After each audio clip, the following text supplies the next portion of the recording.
Hi there, this is Architect David. Welcome to Arkida, where you can learn anything and everything about construction. For this video, we will be discussing about sound. The production of sound. Sound is produced due to the vibration of objects. Vibration is a periodic back and forth movement of the particles of an elastic body or medium about a central position. It is also named as oscillation. One example is the stretched strings of a guitar, which vibrate to produce sound.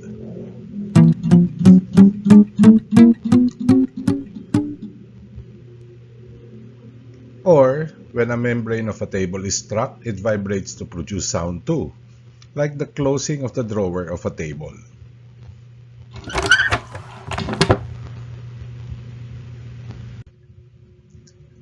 Sound is propagated by the to and fro motion of particles of the medium. When an object vibrates, the particles around the medium vibrate. The particle in contact with the vibrating object is first displaced from its equilibrium position. Each particle disturbs the other particle in contact. Thus, the disturbance is carried from to the source to the listener. Only the disturbance produced by the vibrating body travels through the medium, but the particles do not move forward themselves. The matter or substance through which sound is transmitted is called a medium. A medium is necessary for the propagation of sound waves. The medium can be solid, liquid, or gas. Like in these drums, or the guitar. In liquid, like the dolphin sounds.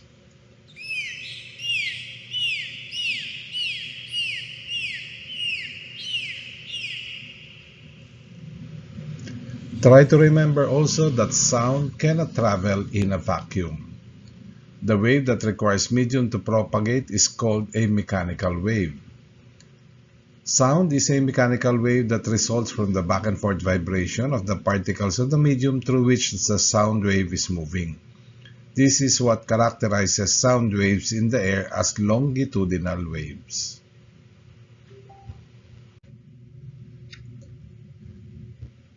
On the basis of direction of propagation, waves are categorized into two parts.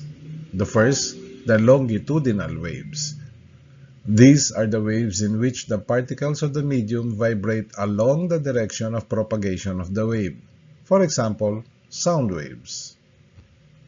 The other is transverse waves. In this type of wave, the particles of the medium vibrate in a direction perpendicular to the direction of propagation of the wave. For example, waves produced in a stretched string.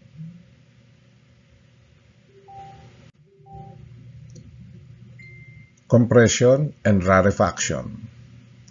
Compression is the part of wave in which particles of the medium are closer to one another, forming the region of high pressure and density. Compressions are represented by the upper portion of the curve called the crest. Rarefaction is a part of the wave where particles spread out to form a region of low pressure and density. Rarefactions are represented by the lower portion of the curve called the trough. Now, what are the characteristics of a sound wave? Sound waves have the following characteristics: amplitude, second, wavelength, third, frequency, fourth, time period, and the fifth, velocity. The maximum displacement of each particle from its mean position is called the amplitude. It is denoted by the letter A. Its SI unit is meter.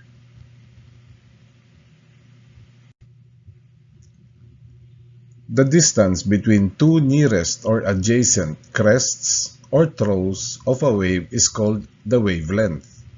It is denoted by the Greek letter lambda, and its SI unit is meter.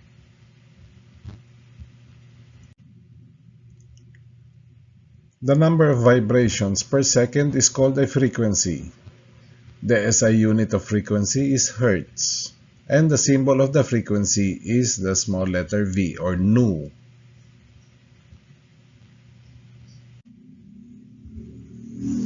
The time taken to complete one vibration is called the time period. It is denoted by the capital T. The SI unit is seconds.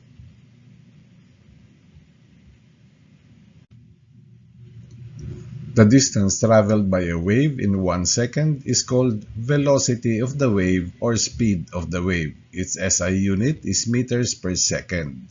As you can see, the velocity is equivalent to distance traveled divided by time taken, wherein lambda is the wavelength of the wave traveled in one time period. Thus, the velocity is equivalent to wavelength times frequency, wherein V is equal to lambda over V is called the wave equation.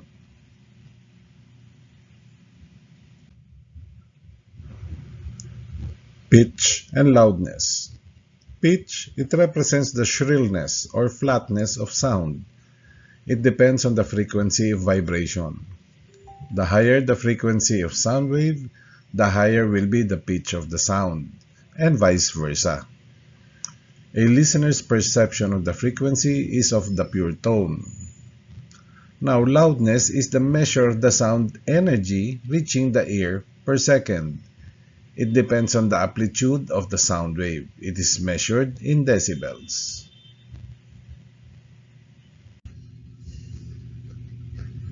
Music and noise. Music, it is the sound that is pleasant to hear. For example, the sound coming out of musical instruments.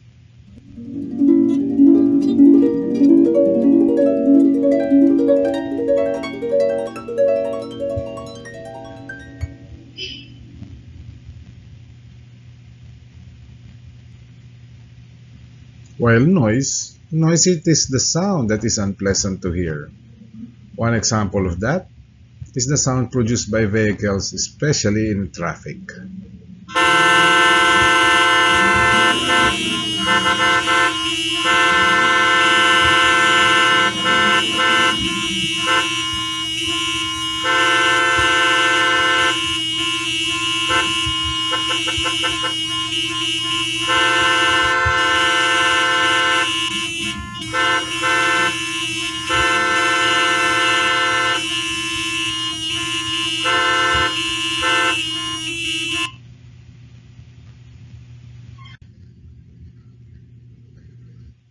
Tone and note. Tone, a pure sound of single frequency, while note is an impure sound produced by mixture of many frequencies.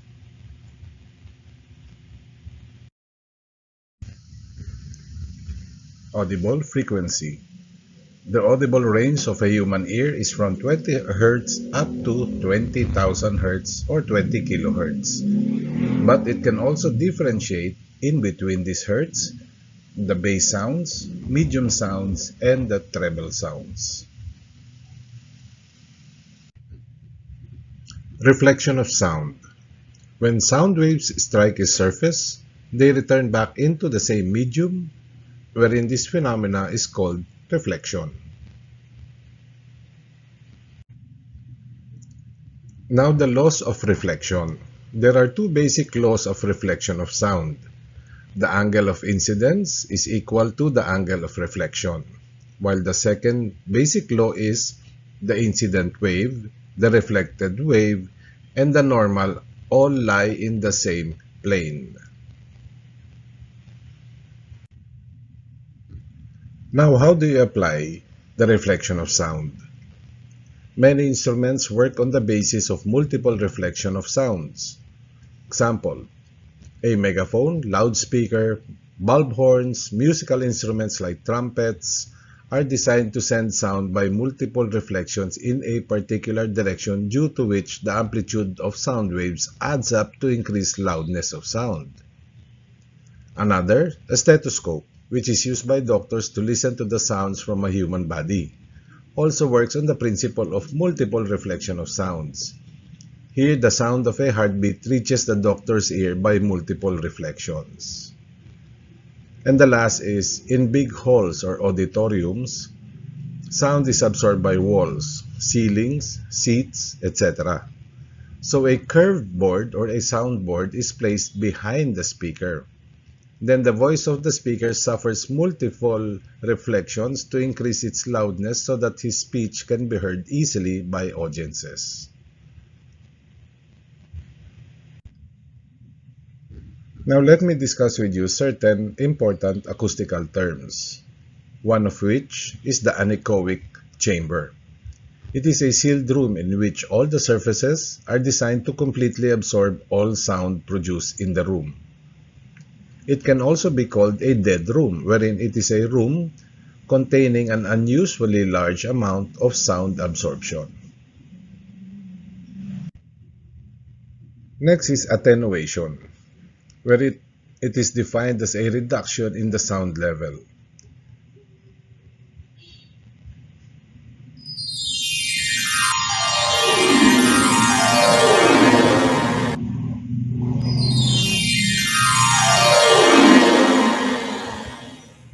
So as you can see, the sound level lowers down. Now in terms of architectural or mechanical, where we have what is called as the break-in and break-out noise.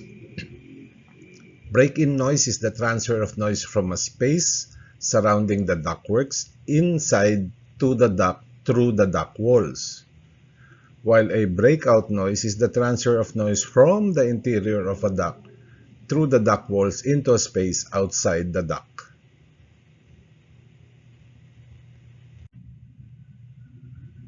Diffraction.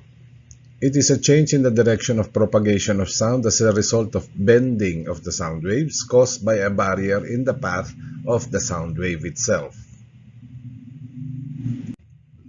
Next is diffused sound and direct sound.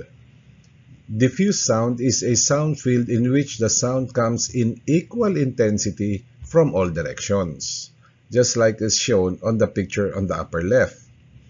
While direct sound is the sound that arrives at the receiver along a direct line from the source without reflection from any surface. Flutter echo. It is a rapid but repetitive succession of sound from a sound source, usually occurring as a result of multiple reflections in a space with hard, flat, and parallel walls.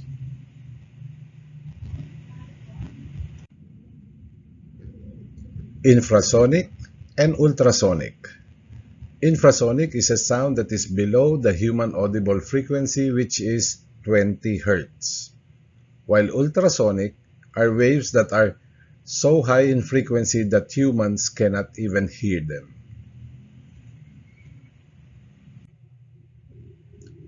Sound lock. Sound lock is a small space that works as a buffer between a source room and a receiving room. This is particularly useful for recording studios.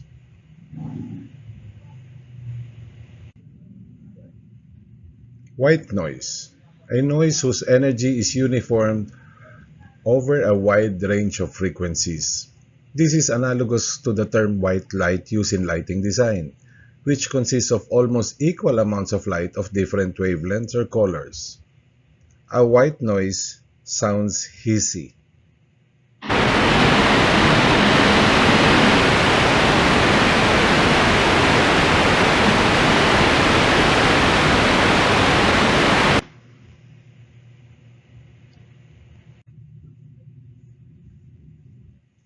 Cymatics is the study of visible sound and vibration, a subset of modal phenomena. Typically, the surface of a plate, diaphragm, or membrane is vibrated and regions of maximum and minimum displacements are made visible in a thin coating of particles, paste, or liquid. Different patterns emerge in the excitatory medium depending on the geometry of the plate and the driving frequency. The apparatus employed can be simple, such as the ancient Chinese spouting bowl or Chinese singing fountain, in which copper handles are rubbed and cause the copper bottom elements to vibrate. Other examples are the Chladni plate or advanced such as the CymaScope, wherein a laboratory instruments that makes visible the inherent geometries within the sound and music. A more detailed explanation of cymatics will be discussed on my next video. I hope you learned something new today. Press like if you did enjoy this video. Press subscribe to find out the different videos that is being posted in Archida. Then press the notification bell to be notified of future videos that we post out.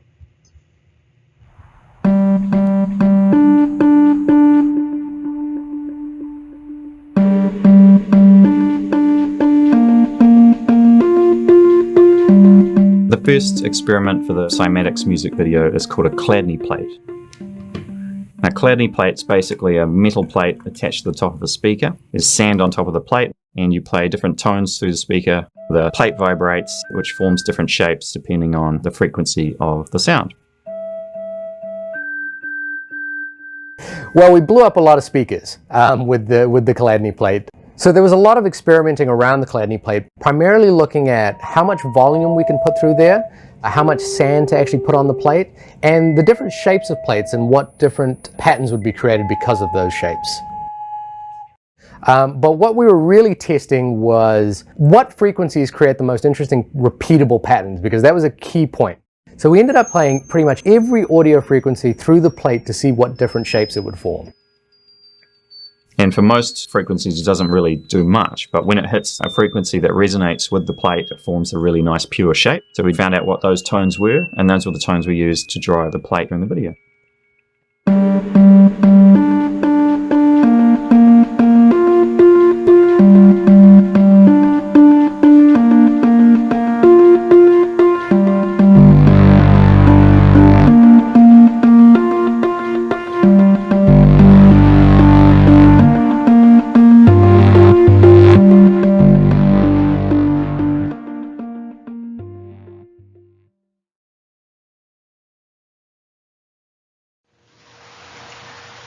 Click the subscribe button to discover all the other videos in this site. Click the notification bell to be notified about new videos that we post. Press the like button to share this video to your friends.